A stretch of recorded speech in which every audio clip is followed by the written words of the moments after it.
Hello everyone, welcome back to my channel. Welcome to Aakriti social. तो as you must have read the title, आज हम बात करने वाले हैं कि अगर आप BCA में हो और इवन अगर आप BTech में भी हो और आप जॉब अपॉर्चुनिटीज़ देख रहे हो तो आप किस किस फील्ड में अपने आप को इंट्रोड्यूस कर सकते हो, किस किस फील्ड को आप ऑप्ट कर सकते हो as a career. Also with that मैं आपको बताने वाली हूँ कि BCA का क्या रोड मैप होना चाहिए रिस्पेक्टिव टू हायर स्टडीज़। मतलब BCA के बाद क्या कर सकते हैं, करियर वाइज क्या कर सकते हैं, हायर स्टडीज में क्या कर सकते हैं। So all of that will be included in this video. So without further ado let's get started. So basically BCA एक पॉपुलर अंडर ग्रेजुएट प्रोग्राम है जहां पर आप प्रोग्रामिंग, CS, IT इन सब में अपने आप को स्ट्रॉन्ग करते हो, उसका फाउंडेशन आपका स्ट्रॉन्ग होता है। तो आप BCA के बदले बेसिकली अगर कोई BTech इन CS करता है वो भी सेम चीज़ है almost. BSc in IT, BCA ये सब IT इंडस्ट्री के फील्ड हैं जहाँ कोडिंग और कंप्यूटर से रिलेटेड आपको पढ़ाया जाता है। If we talk about the higher studies तो BCA 3 साल का होता है। उसके बाद आप पे 2 ऑप्शन होते हैं, जैसा मैंने पहले भी बता रखा है कि either you go for a job और a higher studies. Higher studies में you can opt either MBA, MSc in IT, MCA, कुछ भी आप ऑप्ट कर सकते हो। That is completely depends on you, आपके इंटरेस्ट के बेसिस पे कि आपको किस इंडस्ट्री में जाना है या कौन सा कॉलेज आपको फैसिनेटेड करता है। Like you wanted to go into IIM, some great B school, तो you will obviously choose MBA। तो यार that completely depends on your own choice. Plus MCA जो होता है वो 3 ईयर प्रोग्राम होता है। जो अच्छी NIT कॉलेजेस होते हैं वो 3 ईयर प्रोग्राम आपको प्रोवाइड करते हैं, बट प्राइवेट कॉलेजेस में आपको 2 ईयर प्रोग्राम मिल जाता है। तो आपकी चॉइस है कि आपको एग्ज़ाम देके MCA NIT से करना है या आपका NIT में अच्छा कॉलेज आ रहा है कि नहीं। Otherwise you can go for a 2 year program as well, that is also your choice. और you can do short term certification courses to boost your resume, जो आपका स्किल भी डेवलप करेगा, आपका रेज्यूमे स्ट्रॉन्ग करेगा।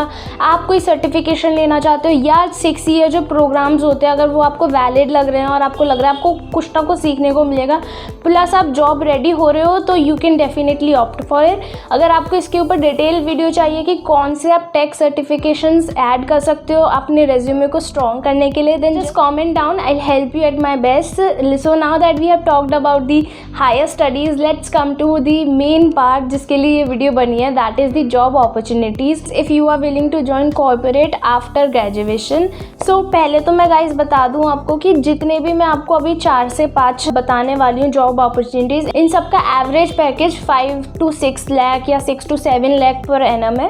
प्लस अब आपके जो भी स्किल्स हैं उस पर डिपेंड करता है कि आपका package as a fresher boost करेगा कि नहीं करेगा। That completely depends on skill set. Okay, our first career option is software development.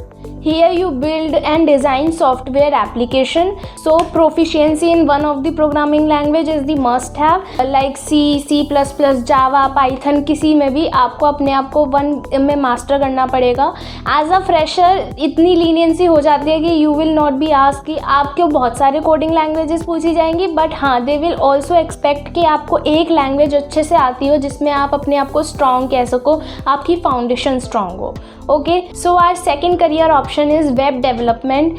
अब वेब डेवलपमेंट में भी फुल स्टैक डेवलपमेंट जैसी चीज़ें आती हैं। Basically you do website related work, website को क्रिएट करना, उसको मैनेज करना, वेब एप्लीकेशंस देखना, ये सब वेब डेवलपर का रोल होता है। प्लस इसकी की स्किल है HTML, CSS, JavaScript and framework like React. These are the skills that are the must have if you wanted to make a career in web developer. I think I personally believe कि ये बहुत good head start है क्योंकि ये बहुत difficult नहीं होता और मेरे जो seniors थे उन्होंने भी इसी से शुरू किया है। So I think you can definitely opt for this. And our third career option is mobile app development. So basically app development की डिमांड ज़्यादा है। जो मैंने रिसर्च करी थी तो मुझे पता चला, इवन मेरे सीनियर्स भी बता रहे थे कि मोबाइल ऐप डेवलपमेंट की डिमांड ज़्यादा है, लेकिन वहाँ पे लोग कम है क्योंकि ज़्यादातर लोग सॉफ्टवेयर इंजीनियरिंग या वेब डेवलपर इन सब चीज़ों में जा रहे हैं। So you can definitely find good opportunities there, definitely it's a booming field, so you can definitely opt. लेकिन हाँ मेजर ड्रॉबैक है कि आप रिस्ट्रिक्ट हो जाते हो क्योंकि फिर आपको स्विच करने में थोड़ी सी प्रॉब्लम होती है, लाइक नॉट बहुत ज़्यादा, लेकिन आप रिस्ट्रिक्ट हो जाते हो। आप स्पेसिफिक एरिया में काम कर रहे हो, that is the very specialise part. आप जनरल वर्क नहीं कर रहे हो, वेरी स्पेशलाइज फील्ड में हो, तो आई थिंक इसमें थोड़ी मेहनत लगती है, पर हाँ you can definitely get a good package. पर इसका annual package average as a fresher 5 to 6 lakh per annum ही है। इसकी की स्किल्स हैं जावा और कॉटलिन फॉर एंड्रॉयड। अगर आप एंड्रॉयड में पर्टिकुलरली जाना चाहते हो तो फिर आपका जावा कॉटलिन हेल्प करेगी। Swift for iOS plus cross platform framework के लिए फ्लटर, रिएक्ट नेटिव, ये सारी लैंग्वेजेस आपको हेल्प करेंगी। सो you can definitely choose one language and go with that.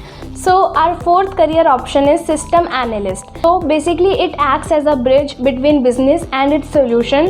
ये more of a tech field और less of a tech field दोनों के बीच का आता है। So like आपके लिए अच्छा career option है, you can definitely go for it. The key skill for this are analytical thinking, understanding of business processes and knowledge of system design. तो ये सब basically एक logical key skill है जो I think system analyst में ज़्यादा दिक्कत नहीं आएगी। प्लस टेक फील्ड इसमें ज़्यादा इन्वॉल्व नहीं है, ऑब्वियसली होगा क्योंकि सिस्टम एनालिस्ट मतलब सिस्टम की आपको नॉलेज होनी चाहिए। You can definitely opt for this. Now our fifth career option is database administrator. You ensure data security and integrity. Database बनाते हो तो बेसिकली वो जो होता है ना, आप सीखोगे अभी अपने, अगर ये आप सीख रहे होंगे SQL, MySQL, ये सब जो आप सीख रहे होंगे वो सब की स्किल इसकी हैं डेटाबेस एडमिनिस्ट्रेटर की, which is DBMS, database management system.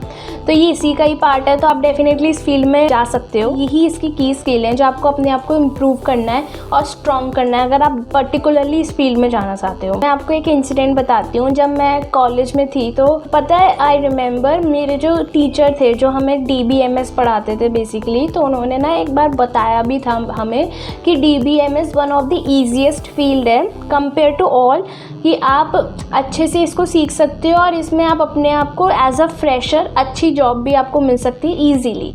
तो ऐसा उन्होंने बोला था। सो आई थिंक कि आपको इस चीज़ में अपने आप को ट्राई करना चाहिए। एक बार एक्सपीरियंस मिलता है तो you can definitely switch your field. आप अपने आप को, ऐसा तो है नहीं एक बार सीख के आप अपने आप को रोक लोगे कि नहीं अब मैं नहीं सीखूंगा, ऐसे तो नहीं होने वाला।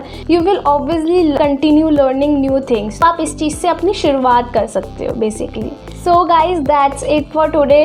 मैंने शॉर्ट लिस्ट करके रखे थे ये फील्ड, तो ये काइंड ऑफ पार्ट 1 है क्योंकि वीडियो बड़ी हो जाती है और बहुत क्लटर्ड हो जाती है, आप कंफ्यूज्ड हो जाते हैं, तो इससे बेटर है कि मैं पार्ट 2 बना दूं अगर आप चाहो तो।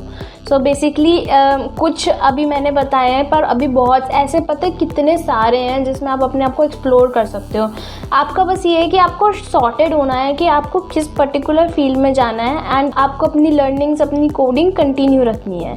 So comment down if you want another video of this, बहुत डिटेल अलग कॉन्सेप्ट के साथ जहाँ पे अलग अलग और फील्ड होंगे। तो comment down for this and if you like it then do subscribe it and share it with your friends and classmates. So this is Akriti Garg signing off.